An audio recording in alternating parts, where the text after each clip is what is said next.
All right, everyone.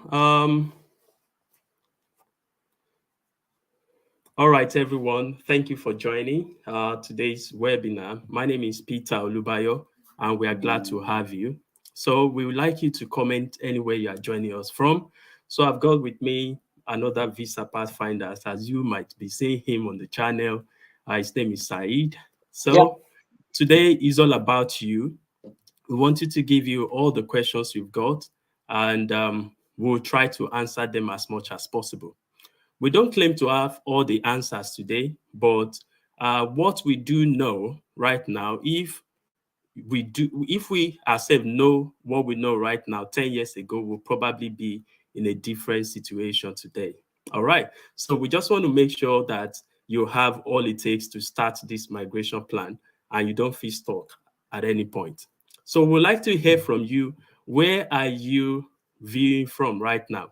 So in the comment section, we want to hear from you. If you are from Bangladesh, you are from Nigeria, you're from Ghana, we'd like to hear from you. Just quickly use your chat box to tell us, show us some love where you are viewing from. Thank you so much.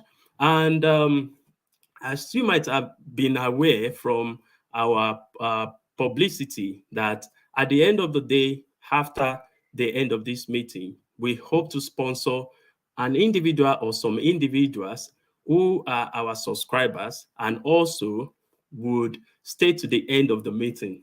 Okay, so I can see Samuel Aderibigbe is viewing all the way from Nigeria. Thank you so much.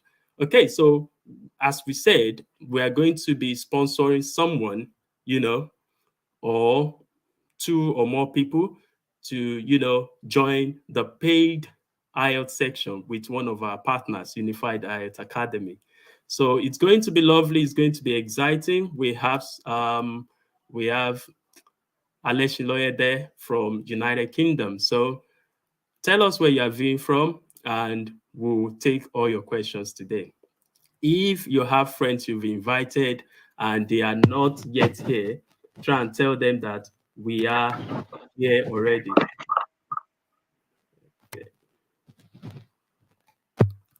Okay, so another Olani Rabimbola is from Nigeria. Thank you for joining. We have Chino, so if I pronounce that correctly, from Nigeria as well. Thank you for joining us today. Thank you so much. Thank you so much, everyone. Okay, yeah. All right, so we'd like to take your questions as much as possible. Pop them into the chat box. We have our moderator in the going by the name Visa Pathfinders, who is able to attend to your questions. We highlight the questions so that myself and Saeed is going to answer them. All right. So I'm going to start while we, wait for people to join us. We have Ayonda joining us from Nigeria as well. Okay. Saeed, are you okay there? I think the weather here is a bit chilly, not too bad. How is it in Canada? Yeah, the weather is not too bad as well.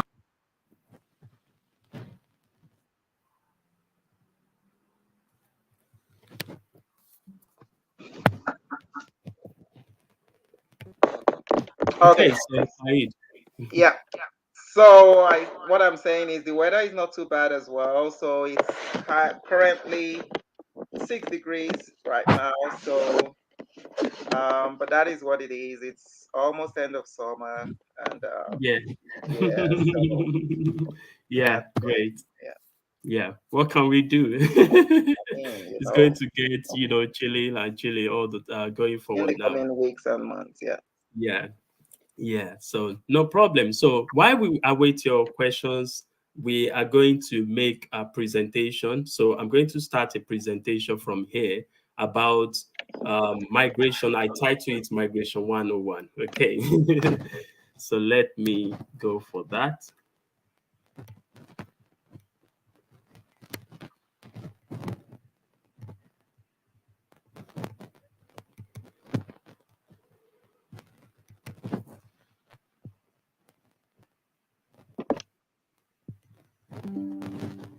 Okay, so that is just processing right now, and very soon you are going to. Yes, we have Chinedu joining us from Nigeria as well. Thank you for coming. Sorry, I'm using my computer. The webcam is awkwardly located, so permit me. Yeah, we have Budika Bandara. So let's know where you're joining us from, please. Okay, so I'm going to add my presentation to the slide now. Okay, so we all know the situation in our home countries. It's not looking really good. It's looking bleak. And the thought on people's mind is, how can I also, get out of the country? How can I do better for myself and all that? Okay. And that is why we are talking about, where do you start from if you have that thought? The first thing I need to let you know is that the thought of moving out of your home country is legit. I mean, if for any reason it ever crossed your mind, is because you need to take a step towards it. Okay, so I'm just going to set my slide again. Okay, having said that, the introduction, I've mentioned the situation getting worse in many of our home countries, unfortunately, and you then want to move abroad. However, there's a huge number of people that don't even know where to start from. So today at Visa Pathfinders, we want to simplify the process for you, whether you started taking steps at all or you haven't. So it's going to, whatever we do today is going to benefit everyone, no matter the stage you are in your migration plan.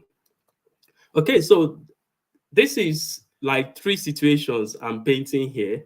The first guy seems like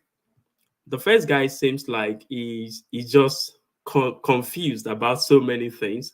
Maybe he didn't know where to start from, or he has even gotten so many videos. He has watched so many videos from YouTube. He has gotten so many information from friends, and he's just like staring at the computer. Where do I start from? Where do I start from? You know, the second guy could be in a dilemma. Probably a lot of people find themselves in this situation. They are now worried that, I've put in a lot of energy into this thing and nothing is forthcoming. And everybody wants me to send my CV over. I've applied to so many jobs. So this guy is probably frustrated. The third lady might be someone who have just seen an unfortunate news. A lot of people also are in this situation, and that is why I titled this slide, "Why this presentation?"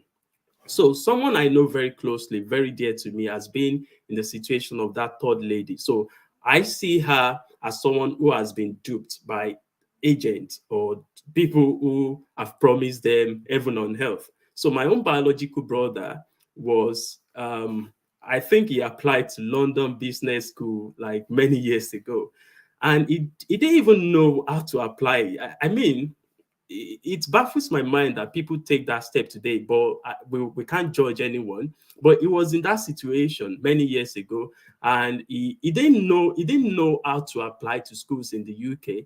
Then they offered him, they gave him like an offer, like he's got an admission into London Business School. He pumped a lot of money into that, and only when he realized that he's been duped is this picture very much showcase how we all felt that time. And that is why I want to make a difference, and Said and every one of us from Visa Pathfinders. Okay, so if you have that dream, there are two things to consider. Of course, you don't have all the resources in the world. The main thing is that you want to keep in mind that there is no fixed amount, and anything in terms of finances can just be enough, depending on the second point I'm going to make. So the second thing is about deciding on your route, your travel route. So there are particularly lots of routes or pathways available, as you might even be aware. But a good guide is looking at the G7 countries, okay, which include Canada, France, Germany, Italy, Japan, the United Kingdom, and United States, as well as the EU. Okay, but there are also great and lovely, beautiful countries such as the world's happiest country on earth, Finland. You know, there's just so many countries to mention, but any of them that you see there is just to mention a few. Okay. So don't forget how we got here. We talk about you have to consider what you've got. Nobody builds a house without counting the cost. So that is why the previous slide I've told you about is about counting the cost. How long does it even take? If I want to apply for permanent residence in Canada, do you have any information at all on how long it takes? Are you able to wait up to that point and all such? Okay, so moving on, the common routes include the study route.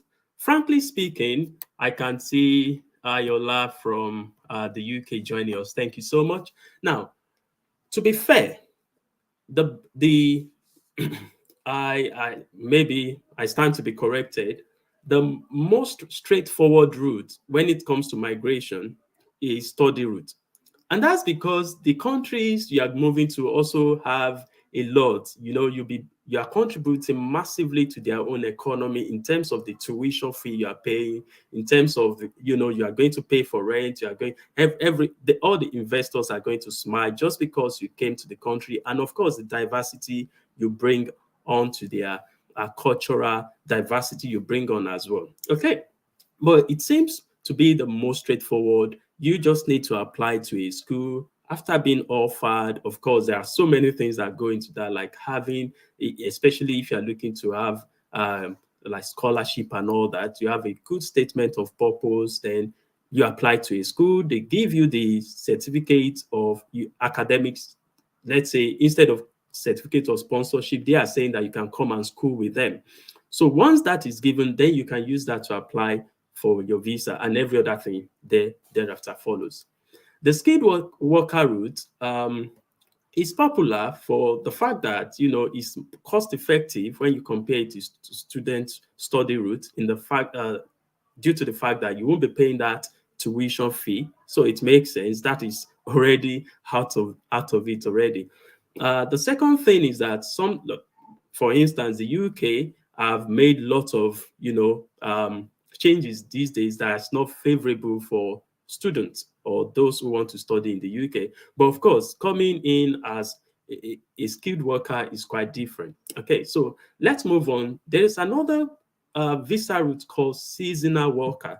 Okay, and this usually is a temporary visa granted to people to come and work in seasonal jobs or occupations. Okay, in the UK, we have a lot of people coming in when they need to do fishing, they need to do agriculture, and all such, when the time is more suitable for that. We have charity worker. In this type of visa route, you are not expected, if you make money, okay, usually the country is going to say that, okay, this is it's minimal. Okay, but of course you have entered and you can always move on onto something else. We have minister of religion if eligible. That is for clerics, for people who are into religion. They don't need English proficiency and all that. It's a different ballgame entirely. You need to look at them. Job seeker route. Now, the main difference is that when you have skilled worker, the main determinant or qualifier for that visa is that you have a skilled job. You have a job at hand. But for job seeker, you don't have that job necessarily. You are going into that country to seek that job. Okay, and we listed some countries there, and there are so much more. You discover that we left out migrating for marital reasons, visiting visa, medical reasons, and all that. But there are so many other routes. Okay, so let's go to some of the practical ways of contributing to us today. The first thing is, if you are considering studying abroad, don't forget that we talk about two things among many other things to consider. One of them being counting the cost. So cost of studying, being known as a very straightforward route. Countries like Finland offers vocational training which are free of charge. We talked about that recently in our videos. So we are going to signpost you to some videos you need to watch if at all. And as we move on, The best way you can stay in touch with us if you've been invited today is to subscribe. Just hit that subscribe button right now so you don't start looking for us everywhere. We know, but we are going places. We have about 19,000 subscribers right now. And one thing that we want to do is to help people to create success stories. And you can be part of that. And it is our great pleasure to be part of your success story. We would like to be part of it. That is why we do all that we do. Now, Germany is tuition free for a lot of their studies. The only thing is that you have to learn German language. So but there are also some English taught programs that are not that costly. Okay. So you might want to take a screenshot of this slide for yourself and, just explore. Norway is there, tuition free programs are available. Iceland is a very good place. Also, Austria, you can find now their English speaking or English taught programs are below €1,000. Okay. We have Luxembourg, one of the nice place to live on health, France, and also there are still many more of them. Okay, so Said is still going to be talking about studying even in one of the G7, if that is what you are looking at. Now, low budget requirement for skilled worker. If we are getting questions from people, we might want to talk about this more. Okay, we have Netherlands, New Zealand, the UK, Australia. As you're aware that UK keeps changing, you know, goalpost every time. No offense, it's just the way the country is. We live on, so many things from outside, like migration, studies, and all that. Given the geographical location and the economy of the country itself, so skilled work also is a good thing. You want to look at UK as well. And New Zealand, I don't know if many of you have been looking at that country. It's a lovely country. Australia is beautiful. They have so many skilled worker routes for people to explore. One of the recent one is for carers, which they signed, I think, 2 months ago. So for people who tried the care workers route in the UK and were not successful for any reason, Australia is there, but you want to learn more. This is a general overview of what you need to do. Then we'll go to specifics based on your questions. Okay, so what are the general requirements, whether you want to go as a student or you want to go as a skilled worker? First of all, you need an international passport. I believe everybody knows that. But unfortunately, some people don't have international passports. Is that bad? And someone has promised them to travel abroad. And they also believe they are moving overseas. And you wonder, how did that happen without an international passport? So it's just a very crude way of recognizing fraudsters when they are telling you, we don't need anything from you. We are doing everything for you, even without international passport. So if you look at both study routes and skilled worker routes, you have something like international passport, your language test. Of course, you need a very good job winning or, you know, uh, interesting CV to present to anywhere you want it. So you need your transcript, you need your certificate, letter of recommendation, statement of purpose, among many other things to study. Now, the only thing about skilled worker route is that you will need a job.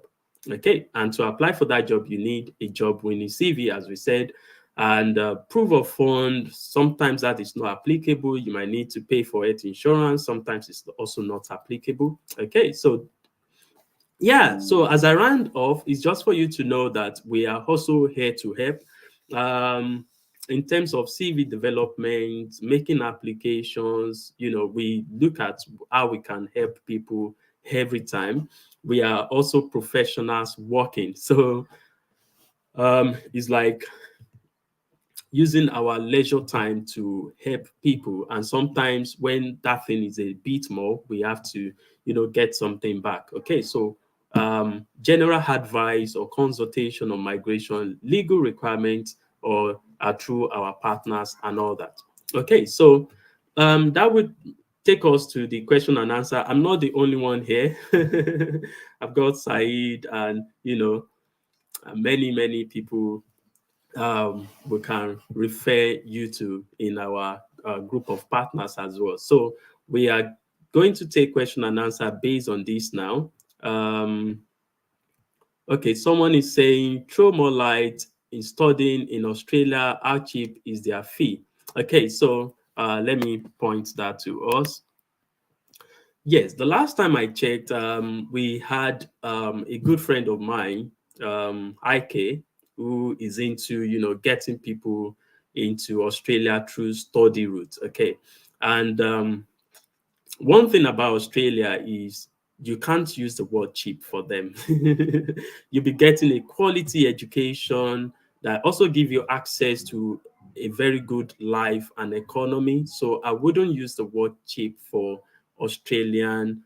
They also have so many tiers, you understand. So they have, it's just like if you use if you uh okay, from the name Chino, so I think you are Nigerian. Okay, so there are state university, there are federals, there are, private universities. So that setup also play out in all these schools, and some of them can waive a good part of your tuition for you as well. So studying in Australia, they use, you need to have a good level of English language and, of course, your statement of purpose. But I will be, to be fair, I would not use the word cheap for Australian universities. And the fact that you have to, by the time you convert Australian dollars to whatever your own currency is as well. Yeah. So but you'll be getting world-class education, which is it. And of course, the another good thing which I remember IK mentioned was that you then have opportunity. If you do a bachelor's degree, you can stay like 5 years or so, 3 years in Australia, which so far is one of the highest level of support you get as a postgraduate. And if you do a master's, degree program, you get like 4 years, and PhD you get like 5 years to stay in that country. So, and the good thing about all these countries is they are well structured. Australia is well structured. Canada is well structured. Anything you do, there are some countries that your study sometimes is just like off. Said Said knows about that so well. So there are some countries that you do. We won't go into details about that. This is we are live, and now that when you do your course is just in terms of integration, in terms no, don't apologize, Perpetua. So it's just the integration into the larger community as a student, as a postgraduate. Now it's not easy. In some countries it's hard, it puts you off, and it seems as though they just want to take your money to better their own economy. But country like Australia, thinking of the fact that you have like 4 years, you'll be able to sort yourself out no matter what. You get what I mean? And with the African spirit in a lot of people here. Okay, so I'll leave that as it is. Someone else says here that, kindly, can I know whether medical laboratory technologies from outside Canada can get temporary working license as a process to work in Canada, like the case with nurses in British Columbia? So that question is for Said. All right. Okay. So thank you very much. So for medical laboratory technologists outside of Canada, there is what is called, more like what you said, temporary working license, and that is more or less like you doing what is called the prior learning assessment. So the prior learning assessment, when you complete that, it is something that says like you've studied prior to this time, wherever country, and you have a very good work experience put together. So your study, your background put with your work experience, that together forms your prior learning assessment, which is done by the Canadian Society of Medical Laboratory Technologists or Science, Canadian Society of Medical Laboratory Science. So, and the council, what they do is that when you do your PLA and it's assessed, and it is deemed to be kind of, I would use the word equivalent to what they do in Canada, then you would have more or less something we can call a temporary working license, subject to when you have written your exam and you passed. So in some locations in Canada, you're able to take a job on a supervisory basis. So it means you're not able to work on your own until you have passed the exam. And in most cases, it is you're allowed to pass your exam. You're given the time to write your exam and pass within 12 months, usually.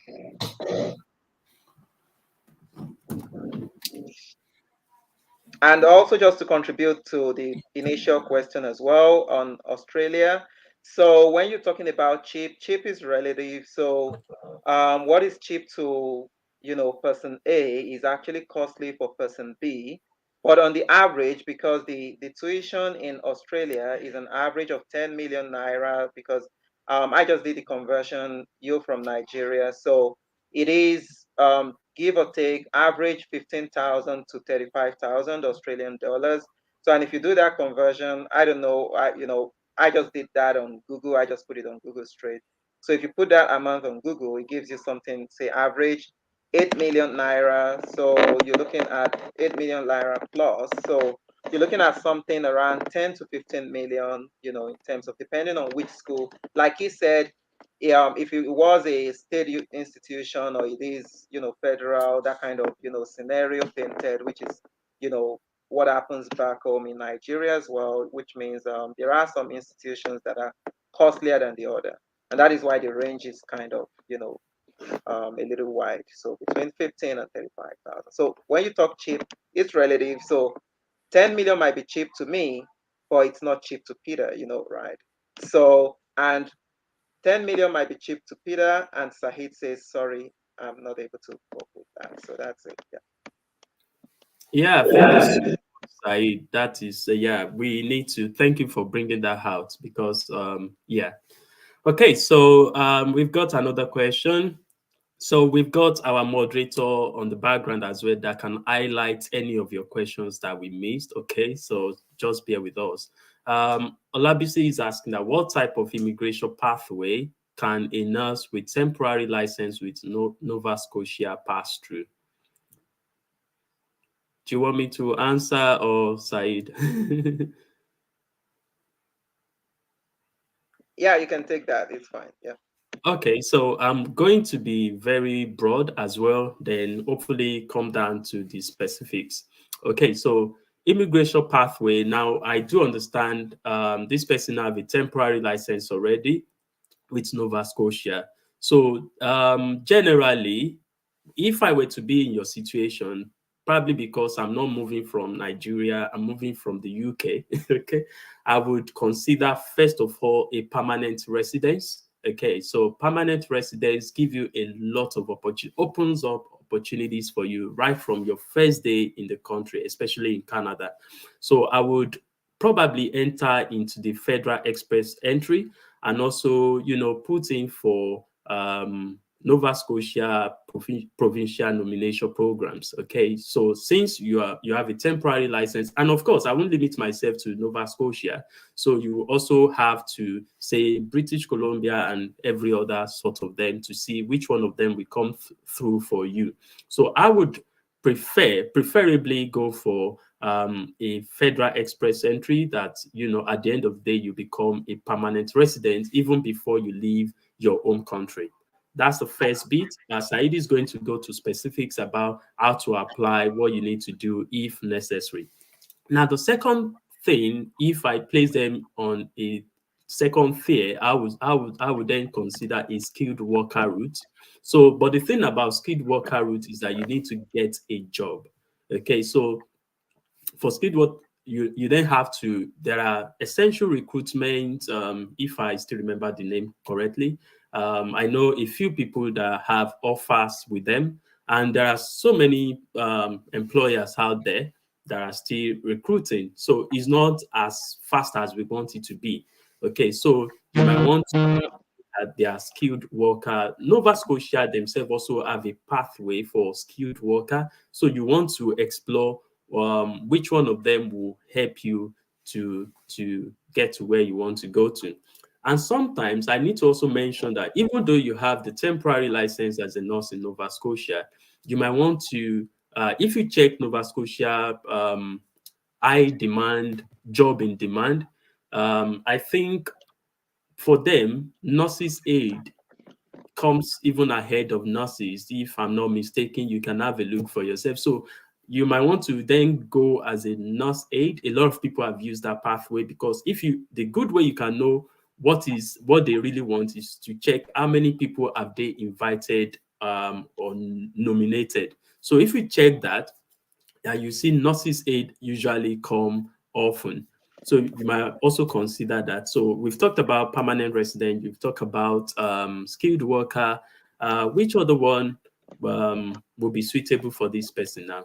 All right. So thank you very much. So in addition to that, what I would just say is that for nurses that have got temporary license in Canada, one province that comes to mind straight away is British Columbia. So British Columbia is one province that is, they try to get people. I think there are even government sponsored agencies or so, if I would, be allowed to use that word, that are recruiting for the province of British Columbia, or that are they are kind of, the middle person between the employers and the potential employees. So what happens is that there are a lots of organizations, lots of places where for nurses with temporary license can work. And the moment you secure a job, you're also, just like I said, for the medical laboratory technology, so you're also given certain period to do, pass your exam. And also the catch in for those for the nurses is that I think in British Columbia as well, if you're not able in the end, say whatever happens, you're not able to pass the exam, there is another cadre of nurses that is called the practical nurses. So the practical nurses, what happens is that if you're not able to pass as a registered nurse, I think you're also allowed to kind of step down to practical nursing in some places. So, which is kind of, a soft landing for someone who already came through to the country. And for whatsoever reason, if the worst case scenario, the person is unable to pass the exam, then it's not done and out like back home. Then it is kind of okay. If you're not able to get on this, then there is another level you can get on. And apart from that, is that British Columbia is one of the So British Columbia is one of the few provinces in Canada that immediately also processes provincial nomination for people who secure a job in their province. So if you secure a job in British Columbia, you wouldn't need to wait, unlike some other provinces where you have to wait for the next draw or until certain period for you to be nominated. And like he said, the most preferred situation you want to be coming to Canada is to be in a situation where you're nominated as a permanent resident, because that moves you closer to your target, that moves you closer to your goal.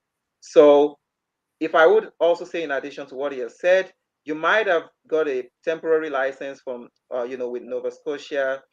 Like you said, if you're not able to get on the registered nursing, profession in Nova Scotia, go for nursing aid. It doesn't matter what status you get into Canada, you can easily switch as soon as, say, for instance, you started as a nursing aid, you pass your RN exam, you can easily switch jobs as time goes on, switch from this to that. So it's not really like, oh, you came on this and that is what you're stuck on. So no way. So the other plan is to look at other provinces, and number one of them is British Columbia. Thank you. All right. So thank you so much, Said. Um, yeah, I'm just going through the questions so we don't miss anyone. All right. So Ayoda asks, how can someone with a positive skill assessment get care job? So, but there is a pre you know, question to that one from Chinedu that might lead us to Ayondason. So we'd like to take that one first. So that's showing on our screen. It says, what pathway can a healthcare assistant pass through to work in the UK? Oh, that's UK. Okay, so yeah, we'll take that. Then we'll move to, I'll talk about pathway for healthcare assistants in Australia. Then we'll answer the other question too. So, what pathway can a healthcare assistant pass through to work in the UK? So, this is a question under the skilled worker visa. Okay, although you'll be coming under the health and care worker visa, but it's type of a general skilled work visa. So the first step is to have a job. And once you scale that hurdle, every other thing gets in line. Okay. So I believe this is what you want to hear. You need to get a job first. And I do understand that getting a job right now in the UK as a care assistant is not a walk in the park, but it's not an impossibility. Okay, so working on your CV, for instance, might make you stand out, especially if you have experience in healthcare. You know, that would be a plus. Okay. I wouldn't like to waste time on that for now. It's not a waste of time, but we've done a lot of videos on that, and you can always refer to. We can always, signpost you to many videos we've done on that. Okay, and if I miss anything, side we come in. Now I'll move on to Australia. So now in May or thereabouts, Australia then come up with a migration plan for care workers. They call their own age carers. Age carers. So the aged care industry is what we call the healthcare industry, carer industry in the UK. And their own is that you need to have either you have a 12-month minimum of 12 months experience as a care assistant. Now you have to be careful when it comes to Australia, because different countries have a way of wording job descriptions and all that. So you have to have worked as either an age carer or a disability carer. So there are three roles: nursing assistant, I think, not support worker, age carer, and disability carer, or something like that. Okay, so you need to, your job role, your job description for what you currently do, even as a care assistant in Nigeria, in Ghana, in the United Kingdom, has to fit into any of these three. Okay. So, and once you fit into any of these three, the next step is to then apply for AMAC or Aqua assessment. And that is what is on our, that is what Ayanda Damilola is asking, that how can someone with positive skill assessment get caregiver job in Australia? Because it seems they are not recruiting from offshore. Okay, so you need to first apply for that ANMAC, ANMAC, or AQUA, ACWA assessment, and get a positive assessment. And like I mentioned, the requirement is that you have minimum of 12 months experience, or you have qualification, which is like level 3 NVQ, related to level 3 NVQ of the UK own. Okay. And apart from that, if you've talked about qualification, we've talked about experience, you must be able to defend that based on your job description. So because they are going to look at your job title, job description, and everything, they might even look at your salary and all that to justify that you actually have worked in that capacity. So once you get a positive skill assessment from any of these two organizations, the next thing again, as you are aware that it is a skilled worker visa or route, so you have to apply for jobs. Okay, so the first place you want to sort jobs in Australia is seek.com.au. So if you go on seek.com.au, you will find jobs in there. But at the moment, not a lot is happening from onshore, offshore, like the person said, because also they have people inside Australia who fit into the categories of people they are looking for. And these countries are well structured. They want to make sure that everybody in is well sorted. But of course, it doesn't mean that people are not getting a job in Australia, even from offshore. Offshore means from overseas in Australia. Okay, so I will go to seek.com.au among many others to seek for job in Australia, And that always works, even for nurses, for med lab, for doctors, pharmacists. That is the first reference point to seek job. And also, if you check the Aqua website and AMAC website, they might lead you to, certain organizations or institutions or whatsoever they are that also work with them or partners with them in terms of disability and age care. And you can then sort out from their website career page, see how you can apply for jobs there as well. Okay, so that's what I'm going to say now. But having a positive skill assessment in Australia is a very good one, and you are just maybe a few steps away from your dream becoming a reality. Okay, so wow, we've got some other question.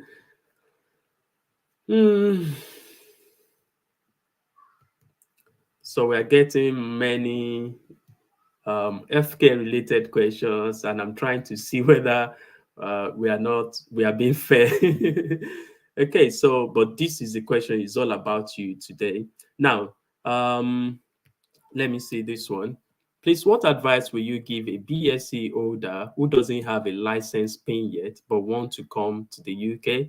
So I want to believe from the keywords here, BSc holder from license PIN, this person is probably a nurse and want to come to the UK who doesn't have a license PIN yet. So it's not very clear, but based on the keywords here, I want to believe that this person is a nurse but haven't yet have a PIN, NMC PIN. So if that is the question, yeah, except you want to come and work as something else apart from being a nurse, you have to, and more so, I should say that you don't need a PIN to enter in the UK, in as much as you've passed your English language requirement at the NMC recommended level, which is having a writing, listening, speaking, no, sorry, listening, reading, speaking at level 7, and writing can be 6.5 for IELTS. And also in OET, that should be B, if I'm right. Okay, so in as much as you have passed your IELTS, and you've done your computer-based assessment as well, CBT, you already qualify to search for jobs. Okay, so if you apply to jobs, if the situation now is that you are not getting a job, then we should look at what is your response when it comes to why do you want to apply to us, and also your CV, what do you have on there. So yes, a lot of people, the thing about the UK is, and many of these countries, they make a noise about, we are short staffed, we are short staffed. But it's not just being short staffed, they also are short on revenues.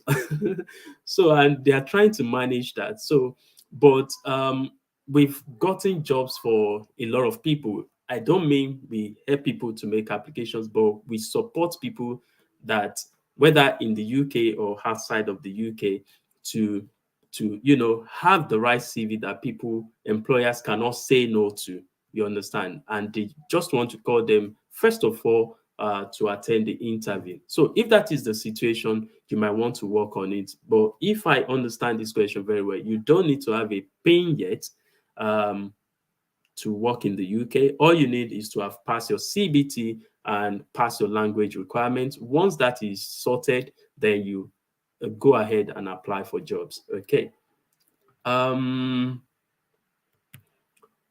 Okay. I think we're just taking it as they come right now. Okay, so we don't miss anyone out. Someone said, can you shed more light about the UK healthcare assistance route for international applicants? Secondly, how long does it take care homes to get back to an applicant after interview? Okay, so let me show that for you. Can you shed more light about the UK healthcare assistant route for international applicants? So you'll be coming into the UK as under a skilled worker route, like I said, and interestingly, you'll be able to bring your dependents, on like people who are studying for masters, who will not be able to do that from January next year. You also will not be paying IHS, which is Immigration Health Surcharge. So it's a fantastic opportunity to migrate, route to use to migrate into the UK.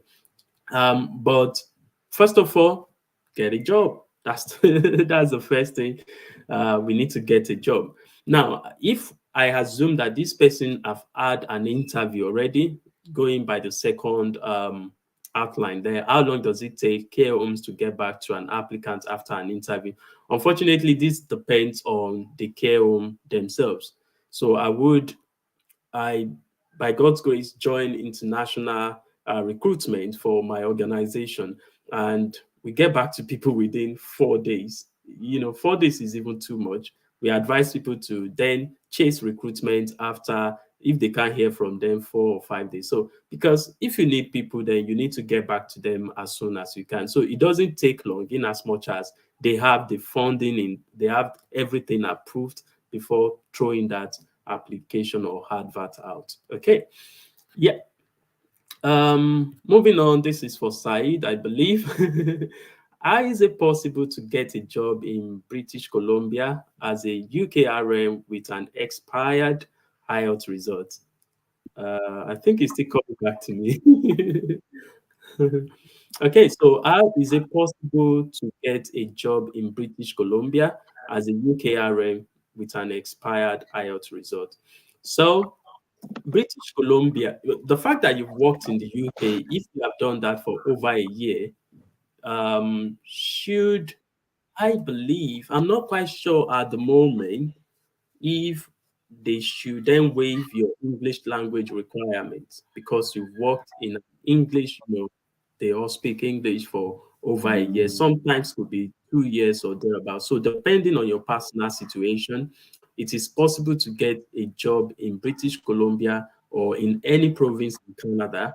Or of course, you want to register first. The first question should be how easy is it to register as a nurse if you are a UK RN. So as a UK RN, depending on how much you paid in the UK, that should qualify you for them to, waive your English language requirements. And also that a lot of them now has a pathway that even include countries like Nigeria, exclude countries like Nigeria, Ireland, and all, and UK is part of them. So I believe that what I'm saying is true.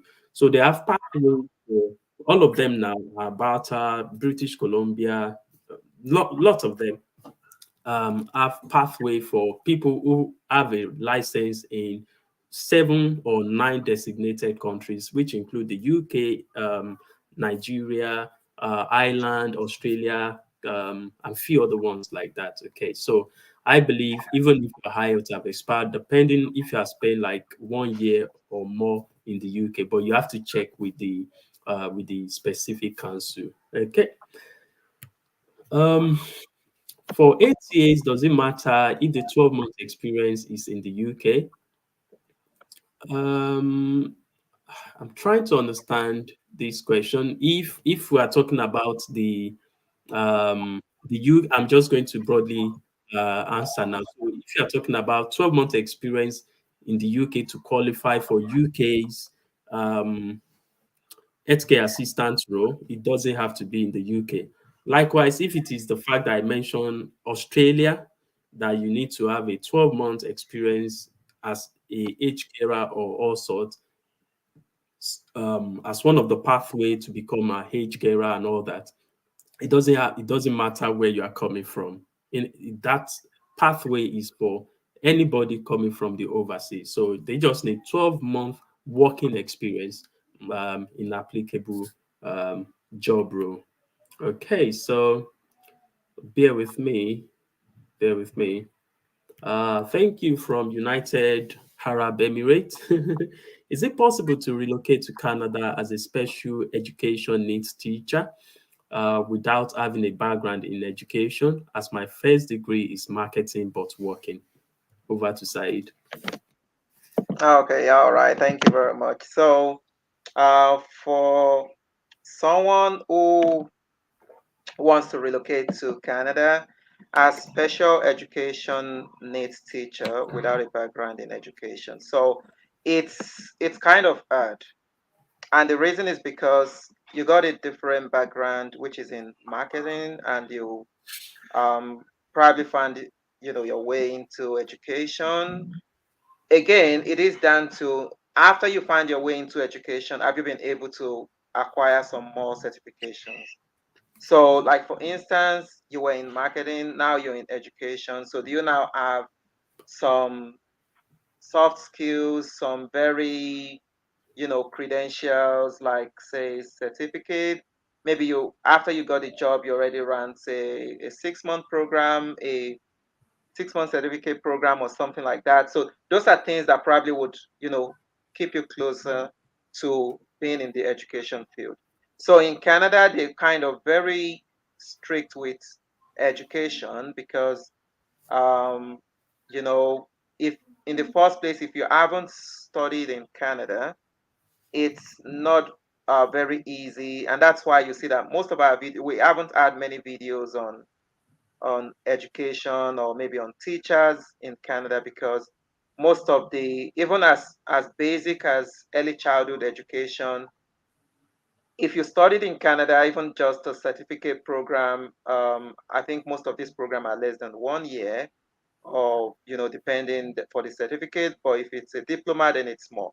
So it's preferred that you have studied in Canada because you understand the basics of what happens in Canada. You understand the curriculum, because what happens in the United Arab Emirates is not the same curriculum that operates in Canada.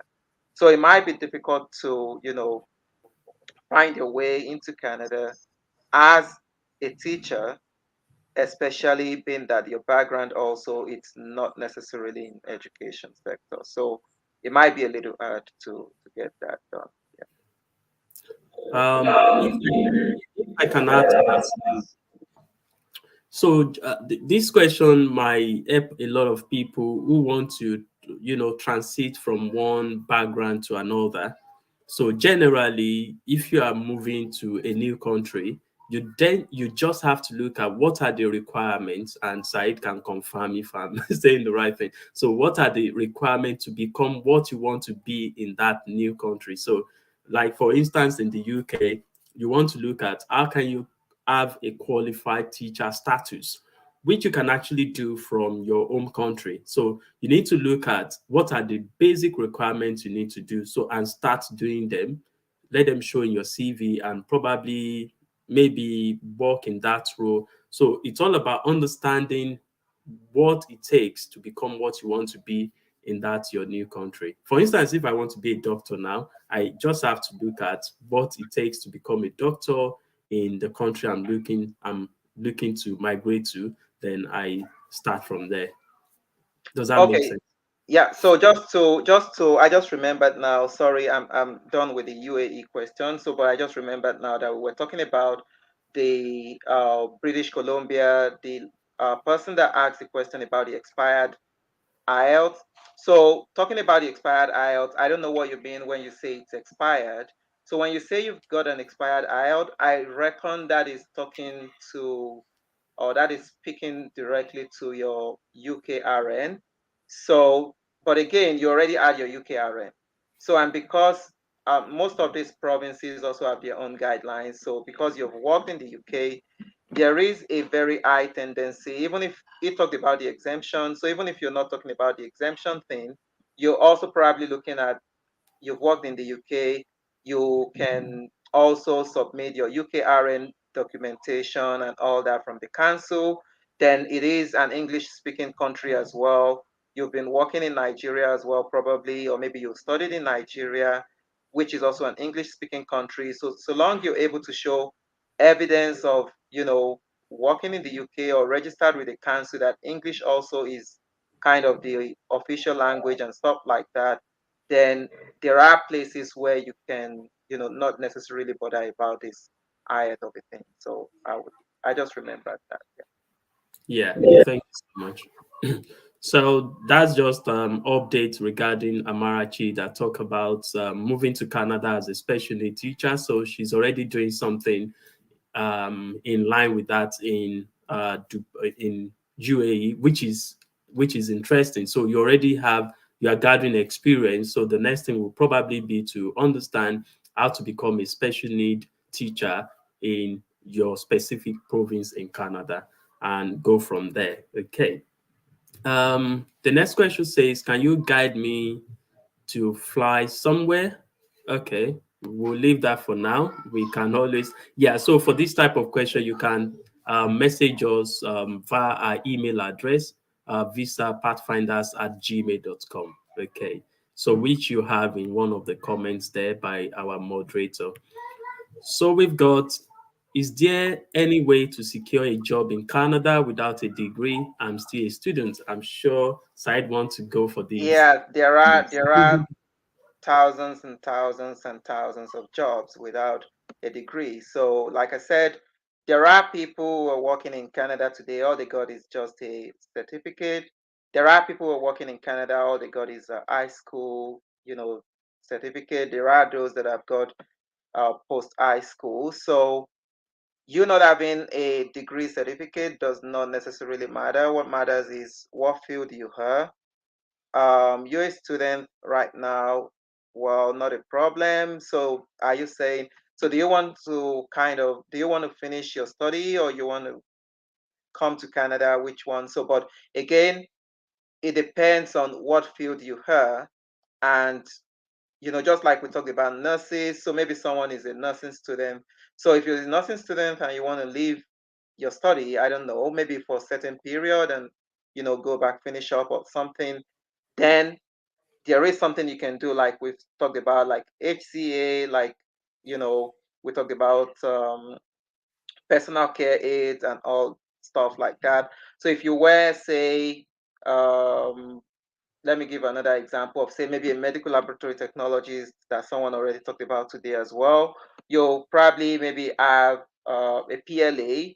So the PLA is your prior learning assessment. You'll be able to, say, work as a phlebotomist, and you'll probably be able to work as say medical laboratory assistant and all. And these are non-degree programs that you can actually study at certificate or diploma level. So, and there are also thousands and thousands of jobs, even for those that we already posted on the YouTube in our videos that are not necessarily degree dependent. So you have a lot. It's all dependent on which field you belong. Yeah. All right, thank you so much. Also have this for you. So please, most of the jobs are on the Canada Bank. I believe that's job.ca with positive LMI. Do not go back to the submission application. What advice can you give regarding this? Okay, so thank you very much. What I would say regarding this is that in Canada, Canada is such a kind of a unique country in the sense that as much as Canada tells you we need we need 1 million people to come to Canada in the next 3 years. Canada as a country, if they get the right 1 million people within the next 3 years, they will get in 1 million people into Canada. However, if Canada does not get the right 1 million people in 10 years, those 1 million jobs will keep being posted for the next 10 years. So I don't know if that makes sense. So what it means is that literally the Canadian ideology is that we do need someone to fill this gap, but we are only recruiting the right people into those spaces, right?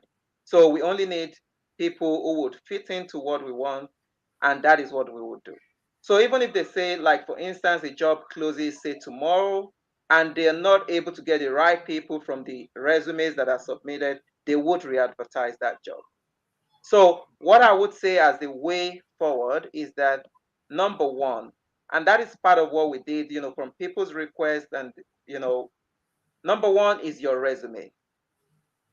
Because in most cases, when you're applying, especially from outside Canada, what actually stands for you is what you have submitted. So, and that is your resume. In some jobs, they ask for your cover letters. So the resume would be able to tell. So, and again, there is also the part that depending on how you submitted your application, there is also the part that we're also working on that, which is on the ATS. So the ATS is kind of, a computer database that helps to sort out resumes. So for instance, they advertised a job for 10 people and say 1,000 people applied. So the database is going to do what is called sorting. So looking at the most, closely related resumes to that job and shortlist those people. However, if you're also working directly with a recruiting human resource manager or something like that, or maybe whoever is in charge of the recruitment, then they are going to be looking at your resume versus what they have advertised. So your resume is the number one thing that you need to work on to be sure that you have a lot of similarities between what you have done or what you are doing versus what has been advertised. So secondly is that you do not use one generic resume to apply to all jobs. So you must tailor your resume to the job specifically that is being advertised. So if that is very clear, it means that if you're applying to a role, for instance, say a front-end developer role, your resume must speak directly to someone that is worked as, it doesn't necessarily matter if your job title is different or something. What matters is what are your job roles? What are the job description for that role? So they want to look at it and see that this person is closely related to who we want to pick. So if you're applying to, say, a web developer, I don't know, I'm not a computer specialist, but I think a web developer is quite different from a front-end developer. So if you're applying for the role of a web developer versus a front-end developer or versus a back-end developer, these are three different roles. So, and if you submit one CV or one resume for these three roles, the chances are high that you wouldn't get caught up in all three because your resume is too generic. So, what I would say is that we need to do a lot more work on our resume and our cover letters where we are explaining how we are suitable for the job that we want to do. And if that still is the case, that you're not still being invited, then you can probably email us at visitpathfinders@gmail.com. Then we'll take it all from there.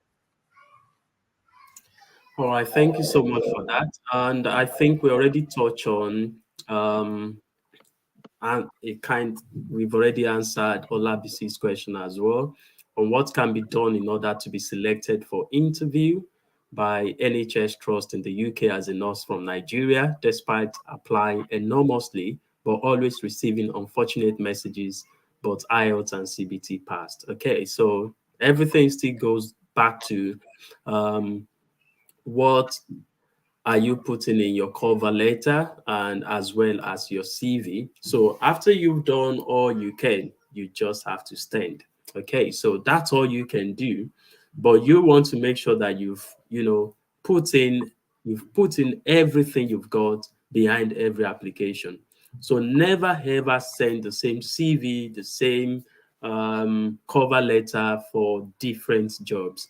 Because right now, institutions in the UK are now, looking at value-based recruitment. So how do your values as person, as an individual, how does it resonate with the values of that trust? Okay. So I'm telling you that because I also do interviews. Okay. So you need to be aware of what every important keywords they've used. There are reasons why they do that. In fact, employers are not allowed to just post out jobs in a generic version any longer. So they also have to be specific about who they want. And that is why at the end of the day, you have some documents. One of them is person's specification. So you need to look at that and respond to every essential qualities, and if possible, even desirable qualities that they've listed there. Okay, so um, the only way, the only thing they see about you is still your cover letter and your CV, and that is how they make the judgment on whether to invite you for interview or not. So still bothers down to that.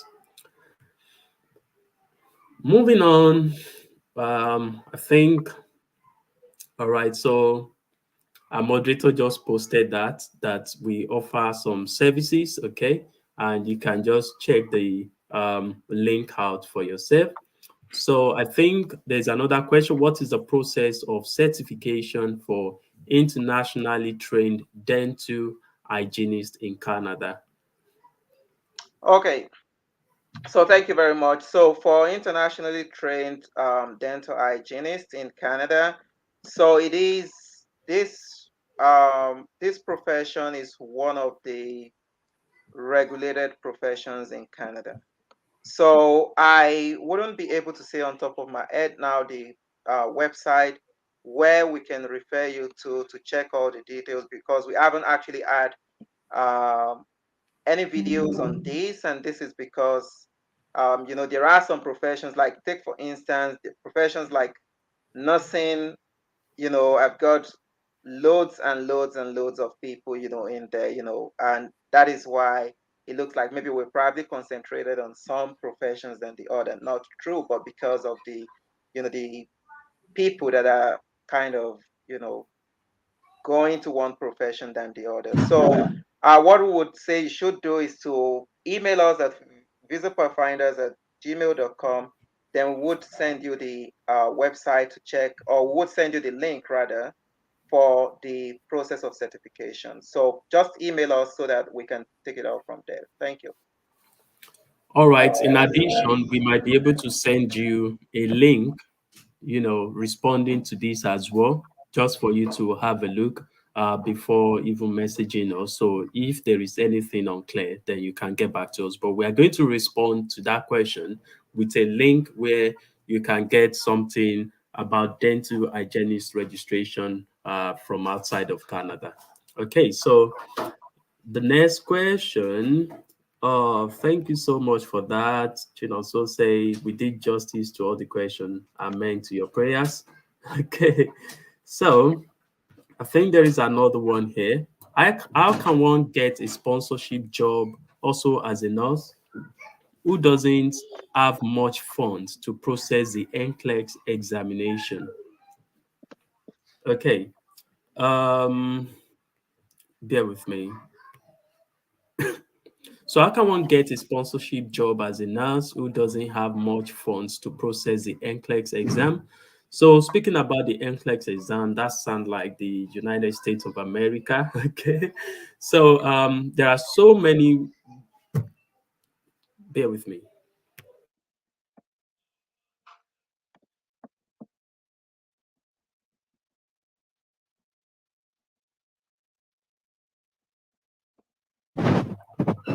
All right, just a lot of noise on my background. So yeah, for if you don't have all the funds to process NCLEX examination by yourself, the easiest way might be to go with agencies. Okay. And the thing about the United States, nursing registration is that at one point you will still need them to file for your green card and all that. Is you need them at some point. So, and it doesn't really make a lot of difference from what I do know, whether you move with agency or whether you process everything by yourself. Okay, so that might be the best bet. But of course, all these agencies also have their own requirements on who they take and who they process their application. So you just want to make sure that you align with the person specification for these agencies as well. Okay, so that might be the best way to do that. What some other people also do is if the United States of America is their dream and NCLEX is a barrier, they also consider some other places they can move into that where they can get funds temporarily to fund the process. So some people move to certain countries just for that reason and get themselves sorted out and move on. And the good thing about some of those countries also is that having worked there also expose you to certain things that help you to then negotiate effectively with the age. If you decide to go with an agency at that point, you stand a chance to negotiate more effectively than if you are pressed for funds and, because of limited resources. So that's what I would say right from my head right now. If anything prop up, we'll also put in the comment section for you. All Yeah, right. so I So, think also, yeah. sorry, I think just also in addition to that is that for people also have got, the provincial certification or the provincial license for nursing. NCLEX for that's for Canada, I mean. So Okay. NCLEX you can also get supported because NCLEX is as much as it used to be a US thing because it's kind of difficult these days, to differentiate US and Canada in some of the things because some of those things are also like done together. So when it comes to NCLEX as well, the moment you're able to get your provincial license, there is also the possibility of your the what's it called now, your employer to support you in the process of your NCLEX exam. So it all depends. So one thing you would do to also be, closer if you're not thinking the US, if you're thinking more Canada. So the other thing that you need to do is to be sure that you want to find out the provinces where nurses are priorities. So, when we talk about the occupation in demand or the priority jobs in, various provinces in Canada, so you want to see which of those or the territories in Canada, which of those do you have nurses as one of the occupations in demand? Because those ones would likely be ready to, support people to do whatever. If you need like support for, it happens across board, especially in the health sector. If you're having some deficiencies or you're having something, pulling you back, your employer can also help you, especially when you got something provincially that you can use and they know that you're willing to stay with them. Yeah. All right. So thank you so much for that, Said. And just to mention a few of them, I struggle to pronounce these. My Canadian people about No, it's Alberta. you see. So that's why I'm not going there. No, Yeah, Alberta is correct in British, so but it's yeah. Alberta in US and Canada. So yeah, that's one province that you get lots of support. Yeah, British Columbia, as we mentioned as well. Yeah, those two, have very good support in terms of when it comes to nursing. And if anything pops up, we can always let you know because it's all about you, as we said. All right, before we move on, if we are coming close to the end, it seems as though we shouldn't, but we have to end at some point. We still have like 18 minutes or thereabouts, or if we have more questions coming. I'm just saying that's what we planned. Okay, but if you haven't subscribed to this channel, you'll be missing a lot of information when it comes to issues around nursing, migration generally to different countries or studying overseas.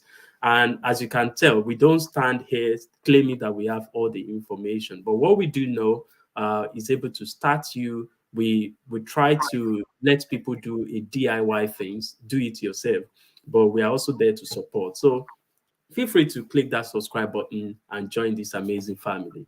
Okay, so and moving on, I'm just gonna go to the next question. We've got our brother from Cameroon.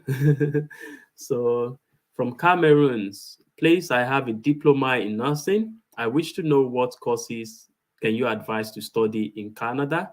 No IELTS, thanks. Before you start talking about IELTS. Okay, so do you think anything? Side. Um, well, I diploma in nursing courses you advise to study in Canada. So why do you want to study when you got a diploma in nursing? I mean, that's a question I would ask you. Like, why do you want to study? Why don't you want to work? I Because think it might be a language issues here. yeah, if you're talking language, Cameroon is francophone, then you can go Quebec. Okay. Yeah, Quebec is that's one of the provinces where French is more predominant than English. You can also go to what's this other province? Is in New Brunswick.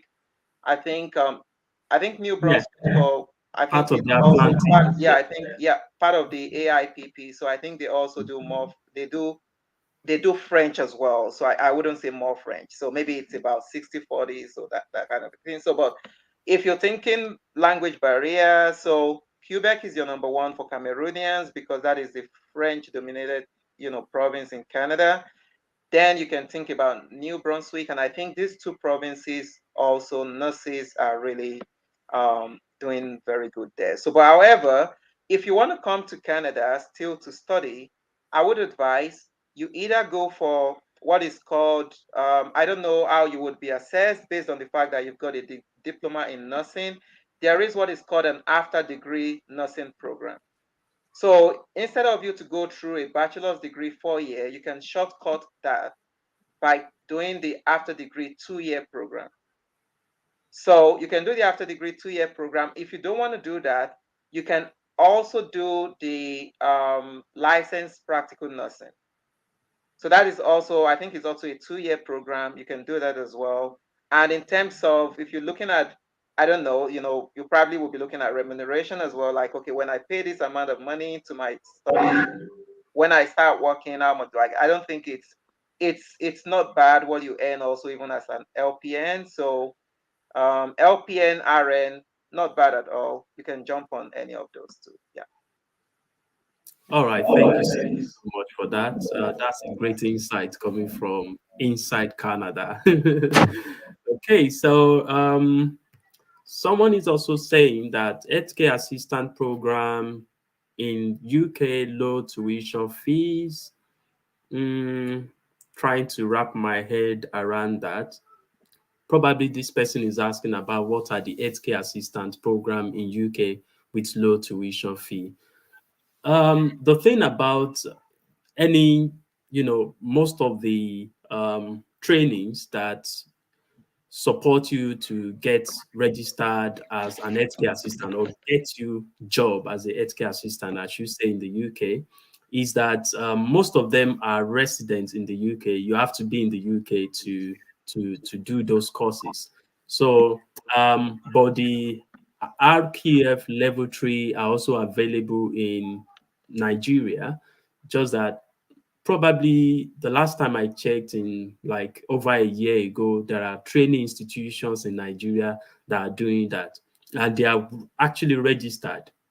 And whatsoever you do there is recognizable in the UK. So you might want to check them out. We try to recommend people on stream like this or even in our videos because we if we have not tried them and see what they do, we try not to recommend. We want people to find it out for themselves. And if you then need our advice, we can do some background checks for you and say, okay, yeah, seems like you should go for it. Okay. So, two things. Number one, most of the programs you have to be in the UK to start them in the first place. And the main reason is the fact that they also want to include some practical trainings in it. Okay. So secondly, there are some approved training institutions in major cities in Nigeria and I believe in other African countries or wherever you are joining us from who also have affiliations with recognized institutions in the UK. Okay, so that's what I would say regarding that. Uh, Someone said, do you think we want to make sure we show all the questions? So some of your questions might shock us. We might not have answers, but we want to make sure that all of them are attempted. Okay. So do you think I can also get a skilled job? I'm also a hairstylist. So if hairstylist is who you are, I mean what you do, like then what I would do in the first place is looking for low skilled jobs or unskilled jobs. There are many of them, and look for which country will fit into what you really want. Um, Speaking for the United Kingdom, going through the shortage occupation list, which I have still done recently, hairstylist is not on that list. But we've got choreographers, we've got dancers, we've got musicians, we've got so many other, technicians on that list. So I can't really say I can recommend anything right now from my head, but there are so many unskilled visa routes or low skilled visa routes across board. I'm not sure if you need anything for that. Yeah, well, for me, I would say that, for hairstylists in Canada, like you would want to imagine that hairstylist is hairstylist across the world, right? But it is not. So in Canada, surprisingly, you would be amazed to know that they would even want you to present something like, say, a trade certification. So kind of maybe, for instance, if I had worked as a carpenter in Ghana, they want to see something that shows like a professional, you know, like something I can show as an evidence professionally that I trained as a carpenter, and that is why I'm able to apply to Canada to work as a carpenter. So if you're not able to showcase such, then it is really hard to be hired as, such. So if you if you are a stylist and you probably have other things that you're doing as well that you can easily use to migrate to Canada, then it is better to work on those.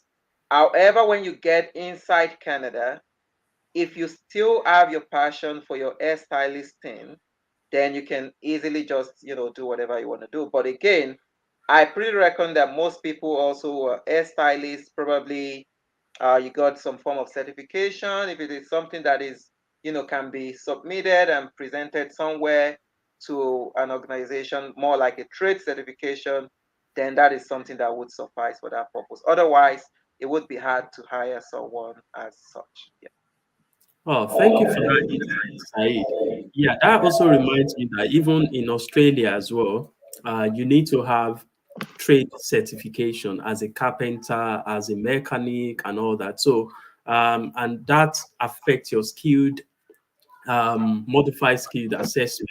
So if you are looking to get a positive skill assessment, I'm just saying for people who might be interested in Australia, then if you do all these as a technician, you need to have a trade, certificate, which even when people go for trainings in Nigeria or whatsoever, they just say you graduated without anything. So, but they want to show what the curriculum was all about. They show about months, they train you about plastering, how many years, how many months, how many working hours did you spend, means of instructions and all that need to show like a transcript. They really want that. So thanks for that addition. And if you really are thinking in a year time you want to migrate, as you don't have a degree right now, then you should be putting documentations like this together. Yeah, thank you so much.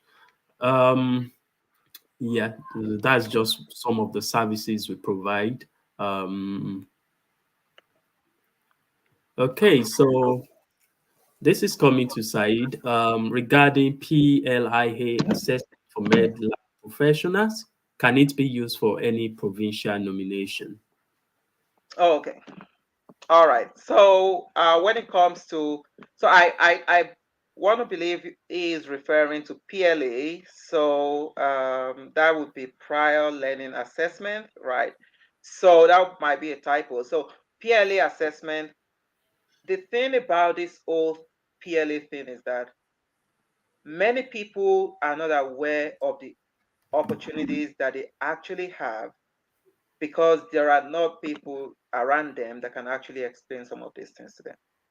If you get your PLA assessment done and dusted, approved today, provincial nomination is, I mean, it's up to you to even decide. There are some people who probably even got the PLA, and some places in Canada who, some areas where they feel people don't want to stay for whatsoever reason. Canada is different from Canada, right? When I say Canada is different from Canada, is that like maybe in January in a place like, say, in Toronto in Ontario, it might be minus 15 degrees. And in a place like Saskatoon in Saskatchewan in Canada, province of Saskatchewan, might be minus 45. So for certain reasons, some people, for whatsoever reason, they want to leave some areas to another. So you might find out that Elevate your gameplay. Toronto, they might tell you, sorry, we don't have such opportunities. But if you have the, maybe if you are willing to move to a place like, say, Saskatchewan, which is a more rural province, you might get a place where they would say, oh, we are willing to hire you and support you to get your exams done and everything. So PLA assessment, once you have it done, you can get a provincial nomination. And what you need actually is called the CDR. So there is something called the CDR. So the CDR is more like, it is something called the Credential Document Review. So this Credential Document Review is done in Canada to show more like an evidence that this person has been assessed, is eligible to write the exam, he hasn't written the exam, but we're sure that is eligible and he would be writing the exam sometime soon. Therefore, if you nominate this person in this province or this province or the other, then you can be rest assured that this person would write the exam at some point in Canada. So long and short is that do your PLA assessment, then you can be waiting for all kinds of opportunities, waiting for you. All right, so someone just called our attention to a question we left, and that's what we are going to take now. Says, how can one get a job in Canada or UK as a caregiver with visa sponsorship? Do you want to attempt that side, please? Okay, so when it comes to caregiver in Canada, like I said, one thing that I said earlier for you just joining, so Canada can apply, can post a job for a caregiver, just one vacancy, and that one vacancy sits for 3 years. Why? Because they haven't found the right candidate. So what that means literally is that if you find a job that you want to apply to, put your resume beside that job. You compare both and give your own judgment.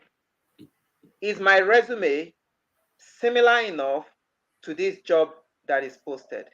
If your answer is yes, then you can be rest assured that you're getting closer to being invited for an interview and securing a job. So, and that's what we said earlier, your resume and your cover letter, these are two key documents that you will be sending to a recruiter that would end up determining your fate, securing a job or not. So it is our attitude, basically. It is what most of us have done in the past. Like, we're so tired and fed up of everything, and we just want to be like, oh, there are 20 jobs that are, advertised. I just send my CV, I push it to them, shove it down their throat, just take it. I don't have time to edit nothing, and that is it. Then you end up getting 0/20 because it is not similar to any of the jobs. So, but if you apply to two jobs and you find very, very close similarities between your resume and the job that is advertised, then you stand a 50% chance of being invited for one of the two. Thank you. Okay, so because we have to go, don't we? Oh dear. Thank you so much for listening, for joining, for taking time to tell us your questions in the first place. We hope that we've been able to address many of them. So there's still one question there for us, and that will be the last one for today. My question is that for Nova Scotia, this person applied on the 2nd of May and paid on the 5th of May, and have not been given a go ahead for verification of regulation and criminal record certificate. Okay, so I know a lot of people in this similar situation. Yeah, to be frank with you. So there was one feedback from Nova Scotia College of Nursing, where they told us that they actually are doing everything by tears. They are dealing with people in Canada, already, which is sensible enough. So, so they are dealing with people who, for some reason, like they entered as nurses aid, but they actually are qualified to be nurses, or probably they are registered as a nurse from another province, but I've been finding it difficult to enter into Nova Scotia before. So it makes sense for them to first deal with those sets of people. And that is just the situation. And so I believe that they will get back to you. But I know a lot of people who submitted their application about that 2nd of May, paid not quite long, and they have not given them a go ahead. And I know people who probably even did a bit later and they've responded to them. Unfortunately, I cannot answer for Nova Scotia College of Nursing why they do what they do, but they kept saying that they will get back to everybody, which we can take their word for it. But in the meantime, we can always explore every other options available as well. It's always a good thing never to put our eggs in one basket. Okay, so um, yeah. Yeah, can you see someone just responded to us that let me show that on the screen for you to see that I think I'm one of the nurses who applied 2 days ago and I got a mail to update my application. I did mine on the 8th of May. So that's to tell you that we can always just take their word for it and do what we can, do and leave the rest for them and unto God. Okay, so let me make sure that yes, that's a valid thing to do. So we've come to the sadly, we also felt like we should be with you forever. But we have to go. You have to also go to so many things you have to do for family and friends. We cannot thank you enough for joining us today, and we just hope that we've been able to help you to provide insight to certain, some questions you have in your mind and yeah, lying there a long time ago. Okay, and hopefully we'll celebrate with you very soon. All right, Said. All right. So thank you very much, everyone, for coming today. We sincerely appreciate, and we do. My own parting word is that seriously, the journey to migrate from wherever you are right now to wherever you want to go to, it's a lengthy journey. It is it's a testing journey. So it is a journey that you would contemplate. Maybe I backtrack, right? Maybe I give it up. It's so one thing I would encourage is that quitters never win and winners never quit. So keep pushing and you'll get to the finish line. Thank you. Thank you for joining us. And to those who are going to be watching this recording later, thank you for joining as well. Until when next we meet, don't forget that at Visa Pathfinders, it is our pleasure to be part of your success story. Bye. Thank you. Bye bye.